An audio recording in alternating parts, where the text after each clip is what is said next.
राय साहब, वास्तव में जो भाव से आता है ना वृंदावन, अब आने के भी अलग अलग कारण होते हैं, अलग अलग तरीका होता है। कोई पिकनिक बनाने आया है, कोई घूमने आया है। कई लोग आके पूछते हैं महाराज जी यहाँ बढ़िया वाले होटल कहाँ मिलेगा ठहरने के लिए। कोई पूछता है बढ़िया रसगुल्ले कहाँ बनते हैं, बढ़िया वो कहाँ मिलता है।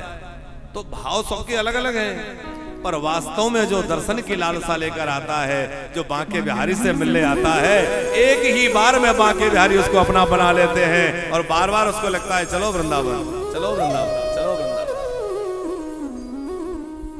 काशी के बड़े अच्छे विद्वान श्री मधुसूदन सरस्वती जी महाराज अद्भुत विद्वान थे, और आपकी काशी में ही नहीं संपूर्ण भारतवर्ष में उस समय बड़ी प्रतिष्ठा थी।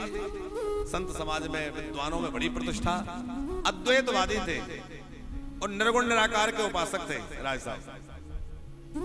सगुण साकार नहीं, वो निर्गुण के उपासक थे। अब वो काशी से एक बार वृंदावन आए और वृंदावन में आकर के यमुना जी में स्नान किया, गोता लगाया, यमुना जी के तट पर ही आंख बंद करके अपने निर्गुण का ध्यान करने में लग गए। और जैसे ध्यान करने बैठे, आंख बंद करें तो सामने जो है घुंघराली अलकों वाले, पीतांबरधारी, रुणझुन पायल बजाते भय श्याम सुंदर प्रकट हो जाते। अब वो सोचते कि मैं तो निराकार का उपासक हूं, तो ये साकार विग्रह मेरे सामने प्रकट कैसे हो गया।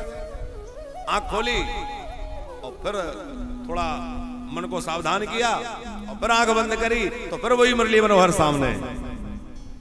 और मुरली मनोहर ने जो मंद मंद मुस्कुराते हुए तिरछी चितवन से बाबा की ओर देखा, तो बाबा सारा जो है निर्गुण का ध्यान करना भूल गए। उनका सारा जो ज्ञान था वो ब्रह्म ज्ञान त्रोहित हो गया, चला गया।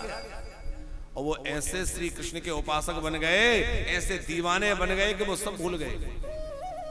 अब वो लौट करके काशी तो चले गए, पर काशी में मन नहीं लगता। बार बार मन कहे कि चलो वृंदावन, चलो वृंदावन, तो बार बार वृंदावन भागते।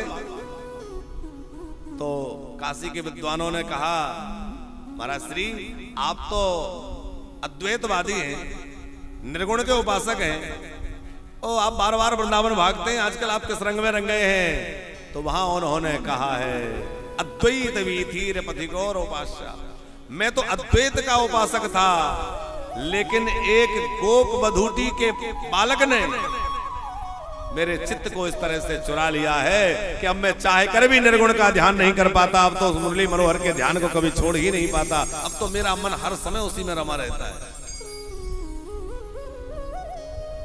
और वो जो बड़ा प्रसिद्ध एक श्लोक है वो इन्हीं मधुसूदन सरस्वती जी का है।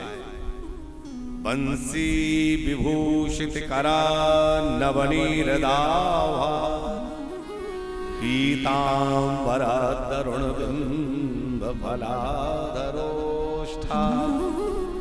पूर्णेन्दु सुंदर मुखादरविंद नेत्रा कृष्णात् परम किमपि तद्वमहं न जाने।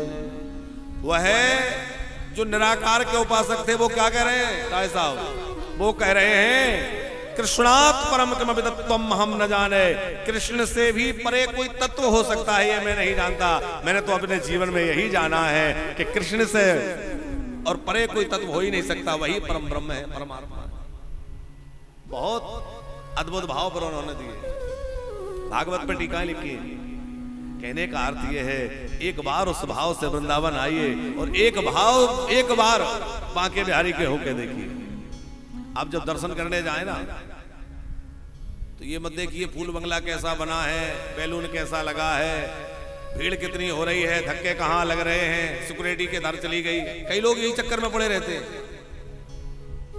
लौट के आते हम कहते हैं बिहारी जी का दर्शन हो गया। अरे बोले महाराज जी का दर्शन तो ठीक है, वो वहां बड़ी धक्का मुक्की है, सुरक्षा व्यवस्था ठीक नहीं है, कोई कहेगा ये ठीक नहीं है, कोई कहेगा वो ठीक नहीं है। हमें हंसी लगती है, अरे भैया तुम ये सब देखने गए थे कि बिहारी जी से मिलने गए थे? वहां तो भूल जाइए हमारे पास में कौन खड़ा है, और बस थोड़ी देर के लिए, और थोड़ा ही तो समय मिलता है, पर एक बार यदि आपकी आंखें उन बिहारी जी की आंखों से मिल गई तो हमारा विश्वास मानिए कि आपका जीवन आनंद में विभोर हो जाएगा। साहब उस रस से भर देंगे। प्रपंच छूट जाएगा, अपने आप मन आनंद विभोर हो जाएगा।